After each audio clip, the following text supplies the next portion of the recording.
in the course of a year and a half, you can figure out who's the movers and the shakers in these things rather than just the lurkers or whatever it is they do.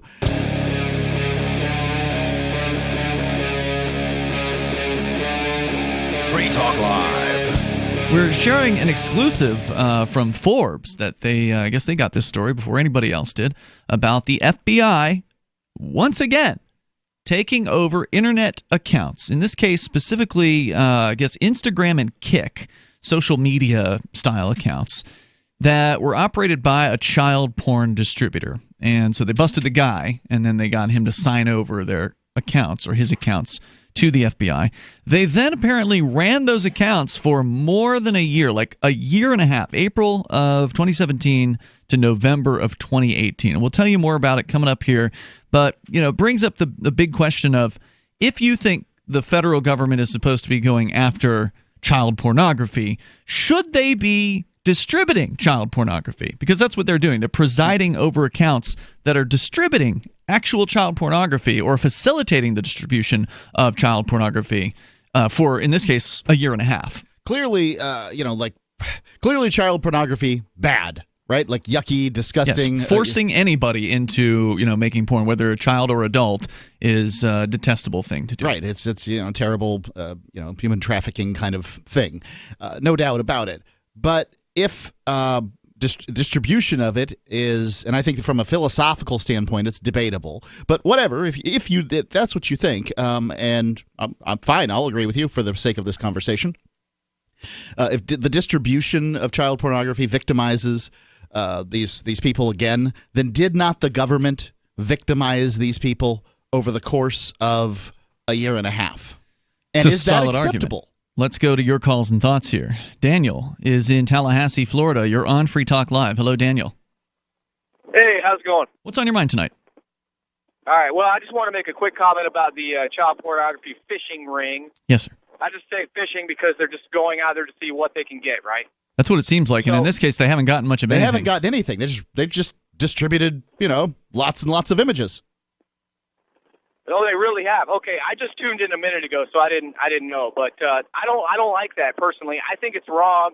I just want to say I think it's totally wrong. I feel like they're part of the problem. I think that just perpetuates the problem. If it's a problem, I think it just makes it worse. It just reminds me of when they pretend to be hookers and they stand on the side of the road to see if anybody pulls over to say, "Hey, baby, how much?" And then they slap the cuffs on them. I just feel like that because they're lying. They look like so like for the hooker thing, that's what I equate it to. So like you drive down the road, you see, oh, there's a hooker, but you don't know that it's really a cop in disguise. So really, they're bringing it. You know what I'm saying? Well, you're focusing, and you're right. You're not wrong about this. You're focusing on the aspect of the police using deception as part of their job, whether it be to act as though they're a hooker, act as though they're a drug dealer, or whatever. They're deceiving a person in order to get them to agree to commit some sort of what they consider to be a criminal act. And I find that to be particularly detestable, that somebody would be paid to be a professional liar. That's their job, is to pretend like they are somebody that they're not in order to deceive people into committing, in most cases, what is an act with no victim. In the case of prostitution, in the case of prostitution, in many cases, you don't even nothing even happened. Yeah, right. Yeah, I'm just dealing with the actual what they're doing. Like, I'm not saying whether or not it's morally wrong or right. I'm just saying that. I would say it's morally wrong to use deception in order to trick somebody into a pair of handcuffs. Basically, I find undercover work to be absolutely despicable. Yeah, I was just talking about whether or not it's wrong or right to prostitute yourself. That's what I meant there. Oh, I see what you're saying. Yeah, they're definitely deceiving. And what I'm saying is, it's like they're just as much wrong to do that as somebody that's actually doing that on their own, just looking at those images or whatever. If they say that's wrong, that they're just as much at fault in my eyes because they're pretending to be so. And so people are go on there, they see that screen name, and they say, "Oh, that's just another person that's downloading pedophilia." Or whatever. That's just another hooker on the side of the road, bringing down our property values. And, I don't like the deception aspect, like you say. That's my totally with you on that. So usually, if somebody talks about somebody who sexualizes children, it's not too long before somebody's like, kill them, hang them, burning's too good, right? Like, that comes next. Yep. What are we supposed to do when the federal government is the one doing it? How do we handle it? Now we know the crime. What do we do about it? Forbes wrote a great article. I mean, you can publicize it. Right, you can publicize it. I mean, you march on Quantico? That's not going to do anything. I would say, Daniel, in this particular case, with the feds actually committing the act that they want to arrest people for, that would be tantamount to the undercover prostitutes, or rather the reverse in prostitution, where the police are the Johns, where they're the ones seeking the prostitutes to bust the prostitutes. In that case, there are situations where cops have absolutely, as department, with the department looking the other way, or either as policy, had sex with women before arresting them. So that would be sort of the thing here, right? Like, you're not, as a cop, you're not. Know that. Yeah. I think it was Hawaii. Yeah, it was Hawaii, where that's like apparently legal. And I don't know if they've changed the law recently, but they oughta. It happened. Wow. I wonder if anybody's buying for that job. Thanks, Daniel, for the call tonight. I appreciate it, man. In South Carolina, Tim, you're on Free Talk Live. Go ahead. Hey, guys. Thanks for having me. Hey. I got to say, I disagree with you completely. I mean, at the end of the day, we can all agree that pedophilia is absolutely immoral. Okay. But beyond that, it's against the law. So engaging in it is against the law. How do you combat that? Is it against the law when they do it, though? Well, it's against the law for an individual to do it. Now, for law enforcement to combat it, it has to have some tactics that can allow them to be able to gather evidence and find perpetrators that are engaging in illegal activity. If you just shut down one website, they pop up 10. I mean, so at the end of the day... It's kind of how the drug war goes, huh? Well, look, it's the same thing for prostitution. I mean, you can argue the merits of whether it's moral or immoral, but at this point, it's illegal. So if you're engaging in that activity, and we all know that it has some inherent problems, well, the only problems are that it's illegal. The only problem with prostitution is that it's illegal, right, because otherwise it would be a respected industry. Like, for example, an undercover operation that's going after the mafia. Now, in that process, they had to go undercover. Or in a drug deal, they had to go undercover, create a legend. You think they should be able to sell the drugs that they intend to bust people for? I think that at the end of the day, they're put in very difficult places to. But that didn't answer my question. Well, wait a second. Look, I'm not in a court of law here. I'm giving you my. I'm asking you for your opinion. Should they be able to sell the very drugs that they're then going to turn around and arrest you for? Okay, if you want to give me a second to respond, I'm happy to respond. Okay, good.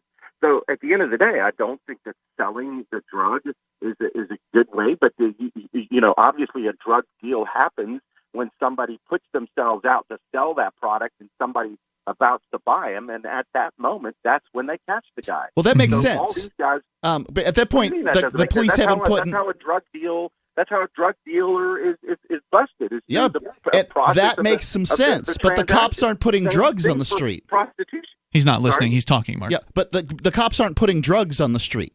Let's step back for a second.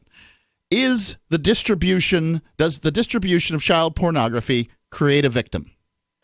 The drug. No, wait. I'm asking a different question. Just a second. You can. I'll let you go on. I'm not listening. I'm listening exactly to what you just said. Does the distribution of child pornography create a victim? Absolutely. Excellent. Absolutely, it does. Did the Federal Bureau of Investigations by administering and allowing the opportunity to gather evidence and find perpetrators? The only way that you can do that in any logical way is to be a perpetrator. You're not a perpetrator. You're in the process of gathering evidence. You're finding those that are in the process. You're finding. Okay, those wait a second. Hold on. If I ran a ring of people who run around punching people in the face, I clearly have victims. If the police then take over the ring and run around and punch people in the faces, they're creating victims. You said the distribution of child pornography creates a victim. I'm asking you, is the FBI creating victims? If an undercover officer is taking down a drug dealer or taking down a mafia mob, and there are crimes that are happening in his presence during that time, does that mean that he's the one that's doing something illegal? No. He's in the process of taking somebody down. It takes time for how many okay, so if that's the case, how many people need to be busted for every 100,000 images and videos that the FBI facilitates? Hey man, as many people as we can take off of the streets. The pedophilias are a bunch of Dude, scumbags. you're employing the Federal Bureau of of Investigations to distribute child pornography and making excuses for it. And so far in this investigation, they haven't arrested anybody, and it's been They're a not year and a doing it. half of distributing child pornography. So there's This your is investigation. bizarre. It's a bunch of crap. Thanks for the call. More coming up. Free Talk Live. The guy on the line, basically, this was his question. I don't think he could have formulated it better, but it's hard to be on the radio. How does law enforcement go about enforcing these laws and trying to prevent the distribution of child pornography? I mean, that's kind of what he was asking is well, this is what they got to do because they got to do. They got to try, and this is the way they do it. So they distribute a whole bunch of child pornography over the course of a year and a half. They arrest no one, but at least they're experimenting in how to, I don't know, catch people or something. Is the idea. I don't necessarily agree with it, but I think that there's an interesting question. The interesting question would be, and I don't know anything about computers.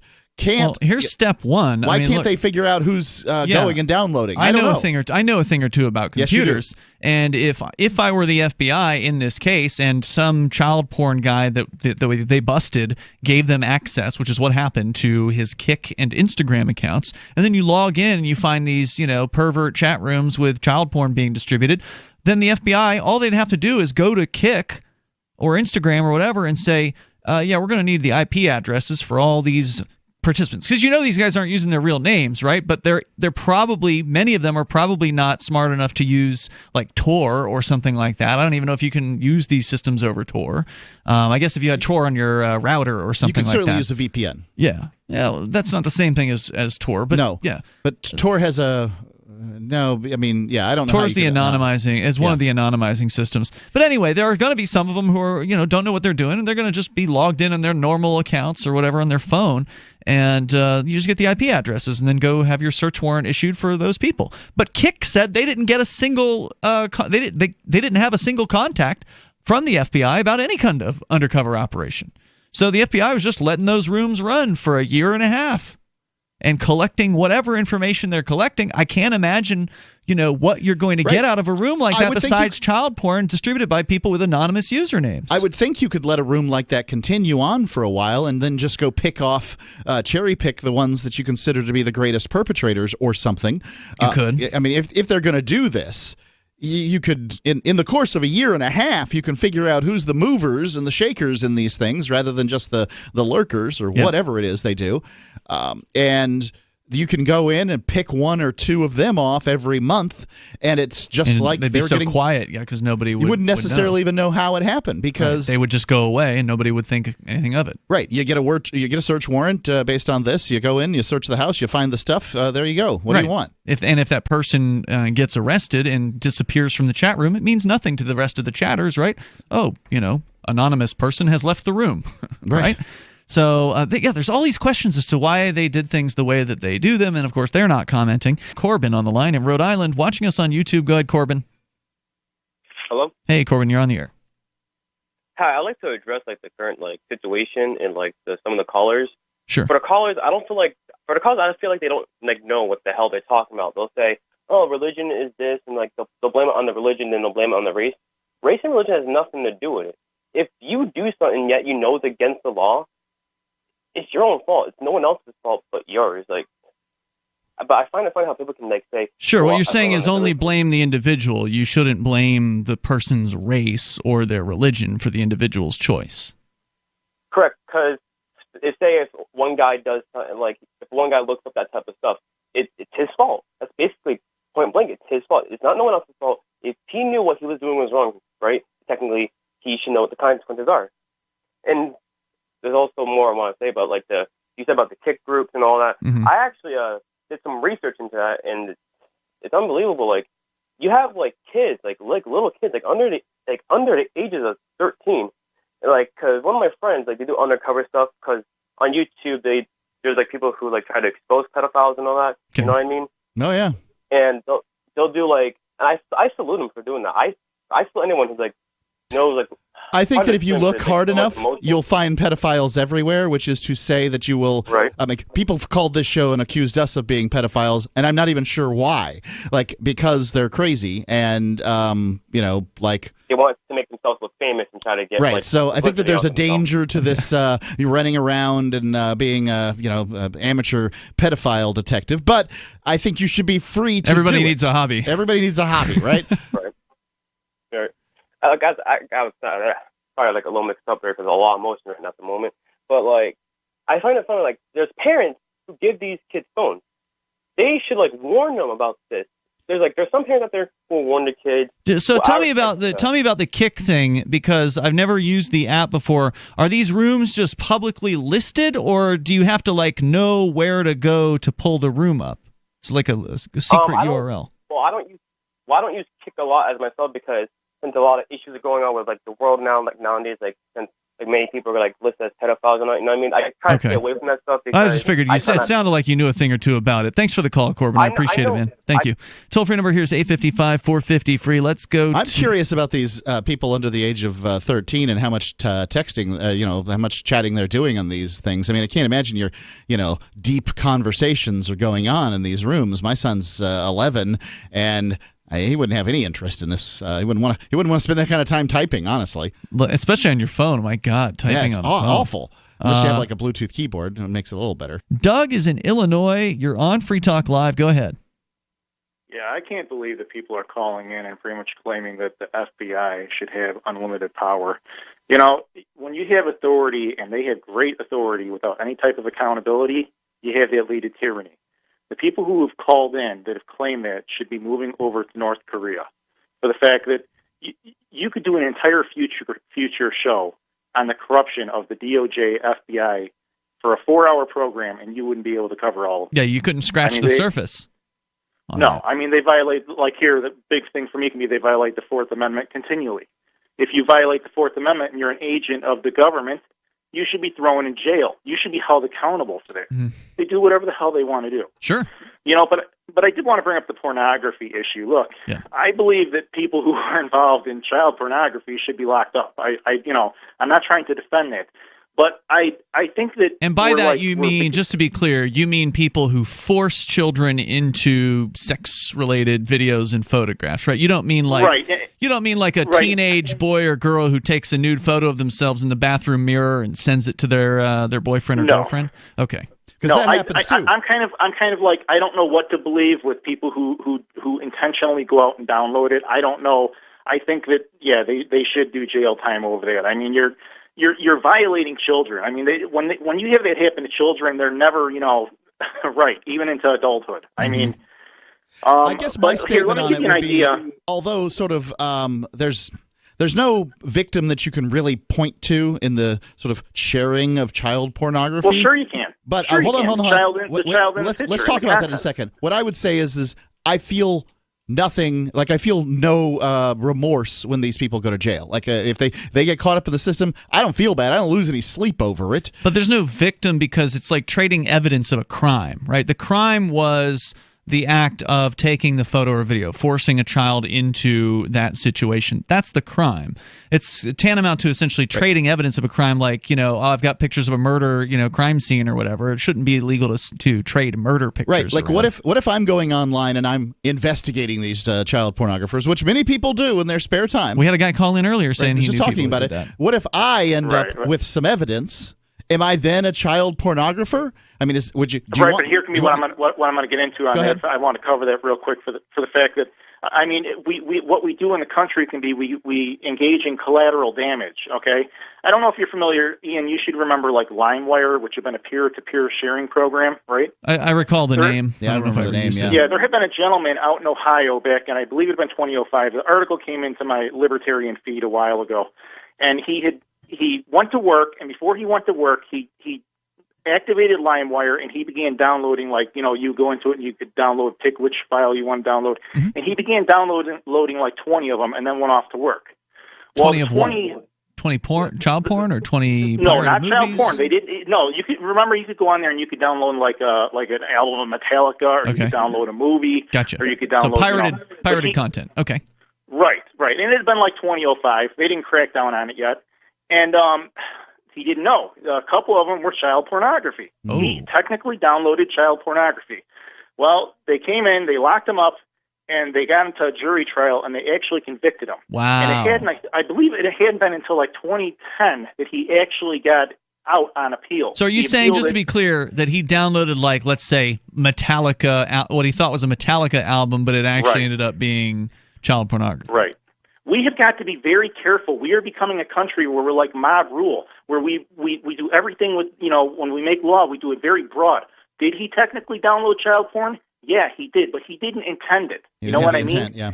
And we're doing away with the intent of law, and that Yeah, can not be a lot of huge not problem. all laws require intent for it to be a criminal act. In some cases, I don't know. Well, intent's hard to prove. That's Yeah. the difficulty, and intent to some extent is the thought crime aspect. If this is bad, that's what sort of is the argument that why the FBI should be able to do this is because they don't have the intent. They're not thinking prurient thoughts, but that nasty neckbeard that's in his mom's basement downloading, he's thinking dirty thoughts. So we need to lock him up. Right. And that's the weird part here is that I'm not in favor of thought crimes. I Making- nor am I, but I think that there's it's important for me, it's about what is this a catalyst for more and worse, and sometimes it is, and sometimes it isn't. Is basically the answer.